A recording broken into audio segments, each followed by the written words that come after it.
Kwingineko ni kuwa wakazi wa maeneo bunge tofauti nchini wamejitokeza kwa wingi kwenye vikao vya kutoa maoni kuhusu mswada wa marekebisho ya katiba kuhusu hazina ya maendeleo ya maeneo bunge NG-CDF. Mwandishi wetu Willy Dennis Njiru na mkusanyiko huo.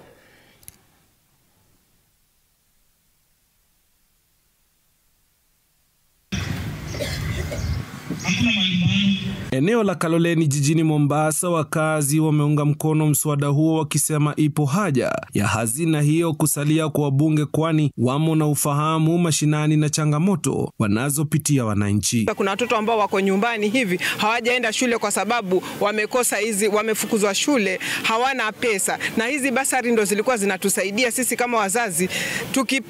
Tukilemewa tunapata huku kwa mbunge na tunapeleka watoto wetu shule. Katika kaunti ya Busia, mbunge wa Budalangi Rafael Wanjala akiwataka wananchi kufanya uamuzi wa busara, kihoji wabunge wamo na majukumu ya kikatiba. Aidha, wakazi waliunga mkono hoja ya fedha hizo kusalia mikononi mwa wabunge kutokana na miradi ya maendeleo. Hii pesa ikienda tutarudi tena msituni kwa giza kama zile miaka za enzi kabla devolution. So sisi tulikuwa tunaonelea na tunaomba, na si eti tunaomba, tunasisitiza hii pesa isitoke, instead ya kutoka pesa iongezeke. Wabunge kwenye kaunti ya Embu vile wakitetea hazina hii pakubwa, wakielezea imewafaa wanafunzi wengi kutoka jamii zisizojiweza na kufaulu katika elimu yao. Tumeona imesaidia sana kujenga.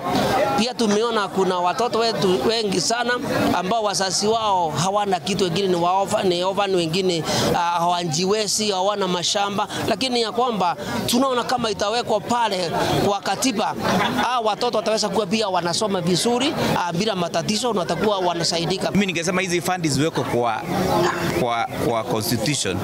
Ndiposa wakati ambapo tunasema mambo ya 290 constituencies, kila mtu asikuwe na sababu ya kusema hataweza kufanya kazi, yeye yako na hiyo pesa. Maoni sawa kutoka kaunti ya Turkana wakipendekeza kuongezwa kwa mgao wa fedha za NG-CDF, wakisema wanafunzi wengi humo wamenufaika pakubwa katika masomo yao. Ijapokuwa pia tunaendelea kusema kwamba hii pesa iongezwe, lazima tuwe na formula ya kuhakikisha kwamba tunagawa kwa wale watoto maskini, kwa wale watu ambao wajiwezi, ili kila mtu apate nafasi ya kupata hiyo pesa.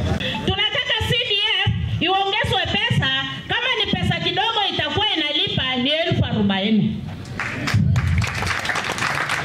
40,000 mimi niongezewe pesa kama MCA, pesa ya basari, mimi nilipe 20,000. Wananchi wa maeneo bunge katika kaunti ya Makueni vile wametetea hazina ya NG-CDF, huku mbunge wa Kibwezi West Mwenge Mutuse akimsuta Raila Odinga kwa pendekezo la kuondoa mgao huo. Hatuwezi tukaunga mkono CDF itolewe, manake hiyo ni kutengeneza mizizi ya kuleta umaskini.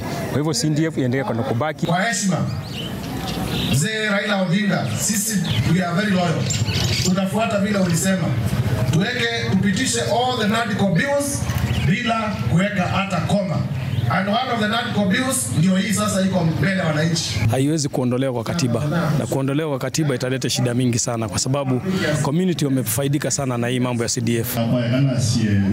Willy Dennis Njiru, TV 47.